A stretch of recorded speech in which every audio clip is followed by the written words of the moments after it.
On the news tonight, President Buhari joins other world leaders in New York for high-level UN General Assembly. Court dismisses PDP suit against Tinubu Obi over place orders deputies. While on the forest, a 10-day funeral ceremony for late Queen Elizabeth II ends today.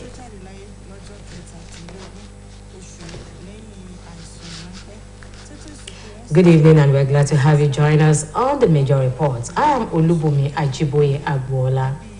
President Muhammadu Buhari has arrived in New York for the high-level meetings of the 77th session of the United Assembly General Assembly. The president was received by the Minister of Foreign Affairs, Geoffrey Nyama, the permanent representative of Nigeria to the UN, Tijani Mohammed Bande, and the Nigeria's ambassador to the United States, Dr. Uzoma Emeneke, among others. Key topics of discussion at the 2022 UNGA include the war in Ukraine, the global energy crisis, climate action, and ending the COVID-19 pandemic. The president is expected to attend the opening of the high-level summit on transforming education and leaders roundtable today, where he will deliver Nigeria's national statement and speak on thematic session 4 of the summit on the digital transformation of education. The president is also expected to attend the opening ceremony of the UNGA General Debate, where the president of the General Assembly, Shabab Koros, and UN Secretary General Antonio Guterres will declare the General Debate open tomorrow. The federal government is to deploy present-day technology and rapid response by relevant security agencies in tackling rail insecurity.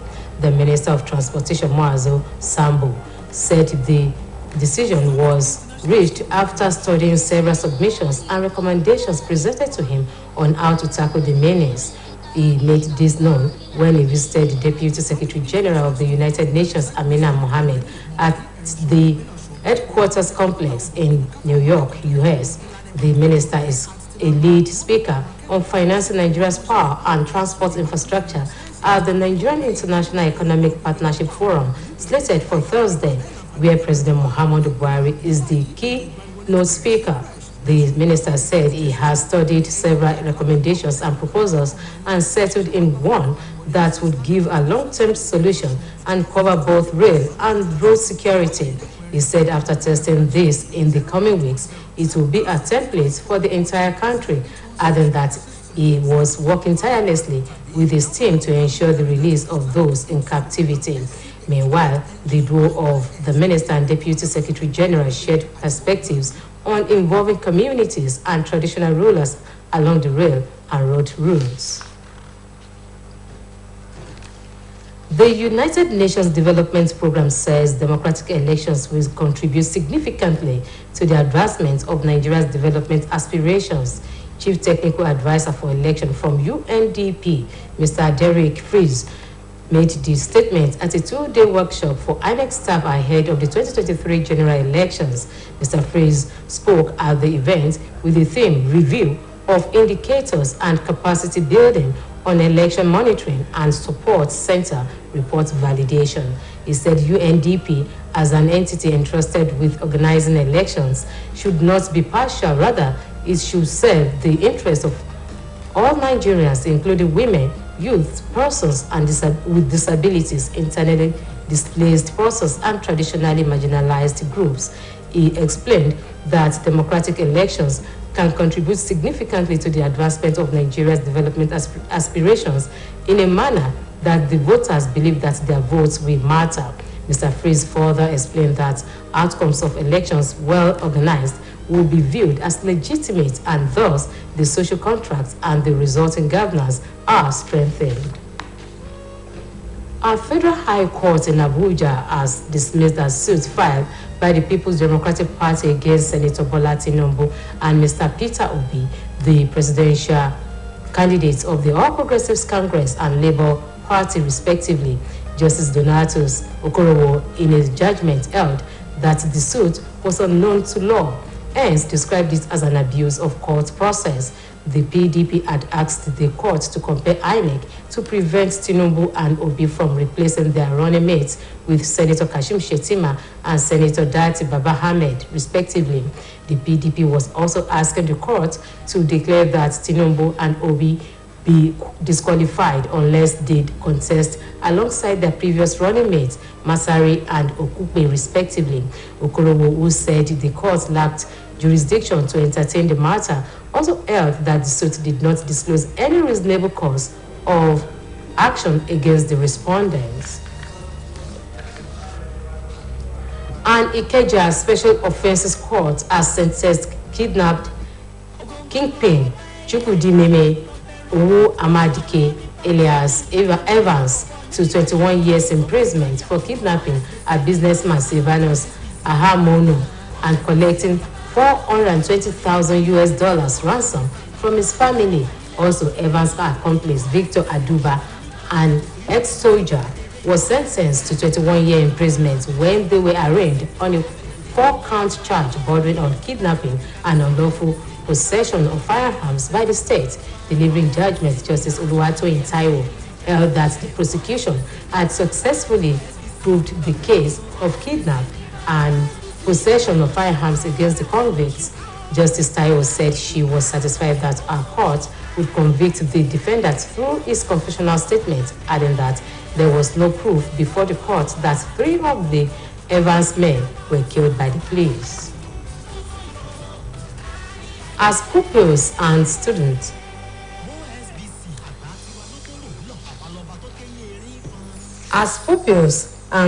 resumed the 2022-2023 academic session, the state government of Osun has again restated its commitment to ensure discipline and academic excellence in schools. Commissioner for Education, Honorable Folorunsho Oladoyin, stated this in Osogbo, the state capital of Osun State. Said Adeboje has the detail. Describing education as the best legacy one can bequeath on the future leaders, the Commissioner for Education, Honorable Folorunsho Oladoyin, explained that the state government, under the leadership of Governor Adegboyega Oyetola, remains committed to fulfilling its promise to uplift standard of education in the state. Honorable Oladoyin, who highlighted various government policies aimed at improving the education standard, noted that the state government has reintroduced the placement examinations for candidates intending to gain admission into GSS1 and SS1 of public schools. The Commissioner for Education also explained that necessary teaching aids and materials have been distributed to schools, saying that monitoring teams are now visiting schools to ensure that teaching and learning resumed without delay. Monday, so that they have 1 week to allocate subjects and the number of hours that each teacher will teach per week, so that everything is set for immediate kickoff of teaching activities, once students resume. So that will allow us to maximize on available weeks for teaching and learning activities. He however expressed displeasure that some parents encourage their failed students to enroll at magic centers to pass examinations, saying that government will not bend its rule to ensure that any student who fails repeat classes. Commissioner for Education, who noted that behavioral reports will accompany student educational performance, said that additional 1,500 teachers of those who passed the either-to recruitment teachers examinations have been employed to ensure that Osun begin to record excellent results in internal and external examinations. Therefore, called on teachers to complement efforts at ensuring qualitative education in Osun schools, just as he urged parents to avail their words of the best education as schools resume today. Said Adeboje, OSBC News. Following the resumption of public and private schools in Osun State for the 2022-2023 academic session, parents have continued to groan over high cost of school materials. OSBC visits to some schools in Osogbo revealed that the turnout of pupils was encouraging.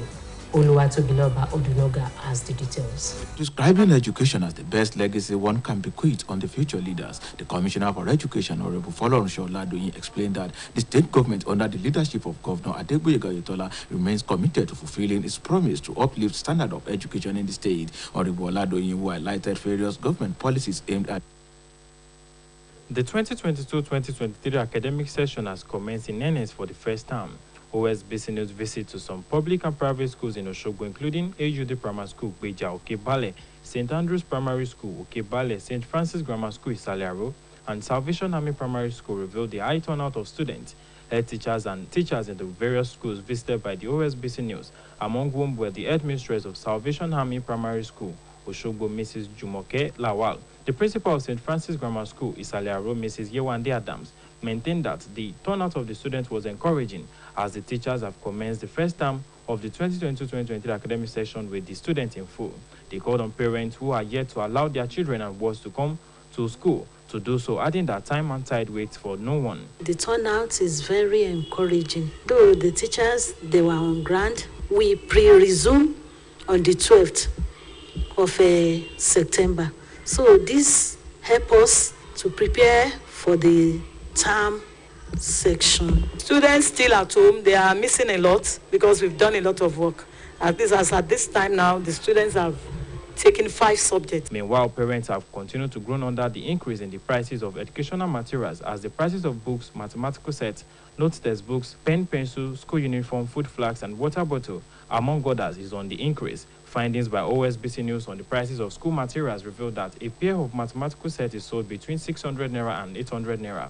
A pair of calculator is sold between 2,500 naira and 4,500 naira.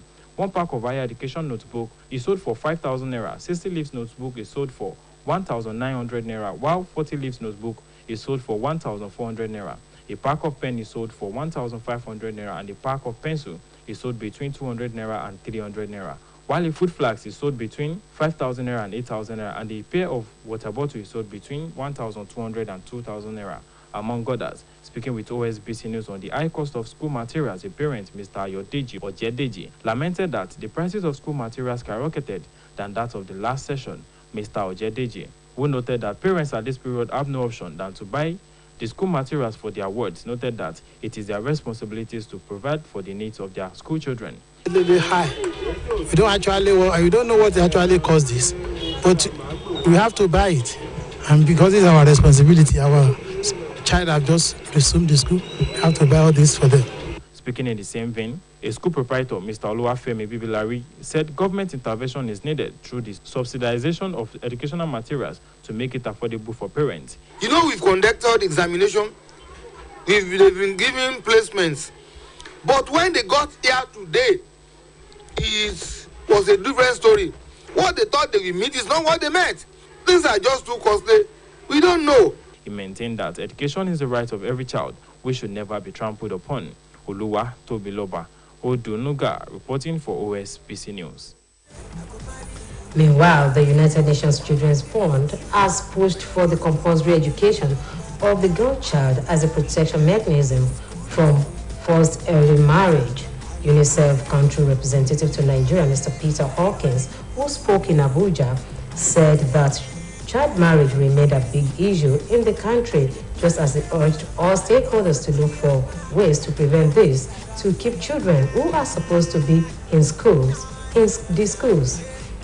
Hawkins said girl child education was one of the main priority issues UNICEF was working on because of its profound effect on the health of adolescent girls. He added that the girls' education program of UNICEF was an intervention designed to highlight issues of girls and education in the country. The UNICEF representative therefore urged the government to consider the social aspect of the education of the girl child, such as the provision of wash facilities and traveling distance to and from schools, adding that this, among many others, will encourage the girl child to learn and continue learning. The essence of being members of an organization is not mainly to contribute to its development, but also to reap the benefits that could be impacted on them through their membership. The view was expressed by members of Iloro Christian Youth Pioneers who spoke with OSBC News on the occasion of the grand finale of the 40th anniversary of the group. Omotayo Adibodo has more.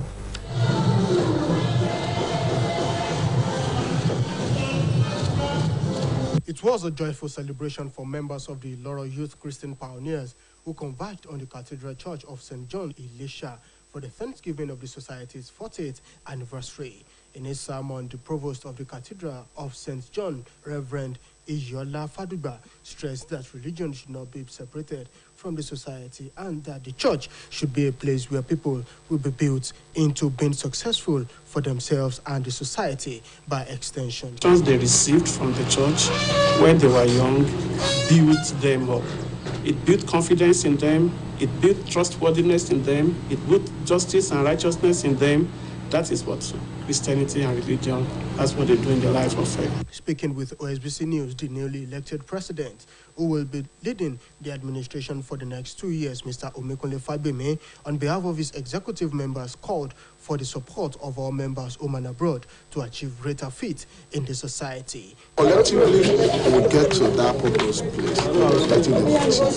Speaking in the same vein, some of the members of the society stated that being a member of the society has helped them become the best version of themselves and now leaders in various fields of endeavors. Founding members, so to say, like family to us, and that gives us inspiration, myself personally, to join that society. Many of us that were joining the society were still bachelors and sprinters, so it's a very fantastic thing as the beginning of the conversation. There's love in the society.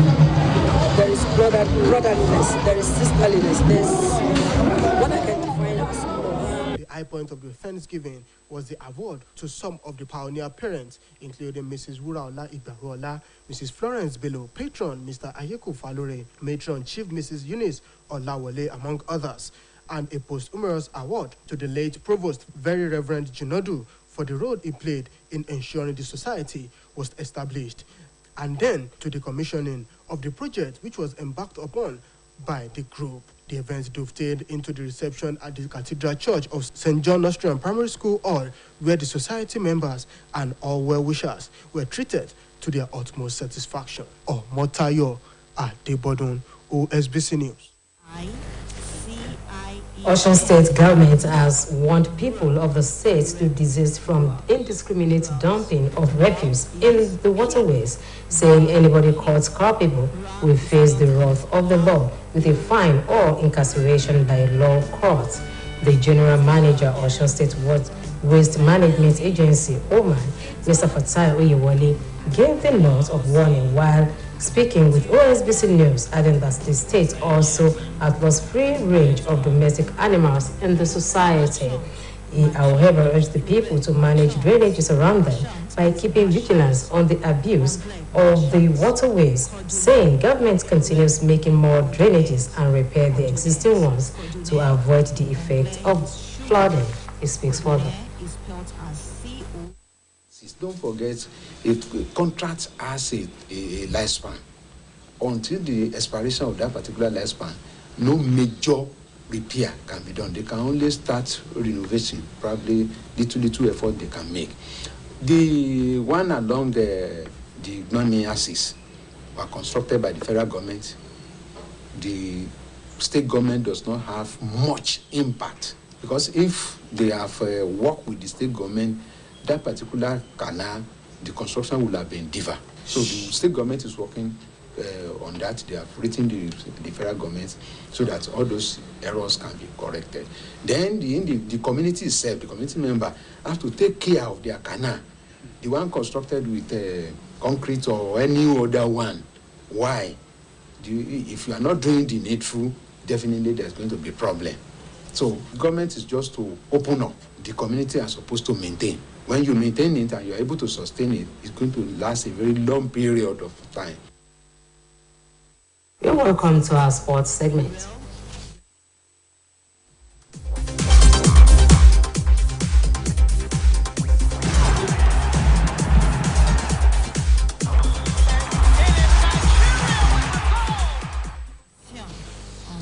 Nigerian Professional Football League teams in the CAF Championship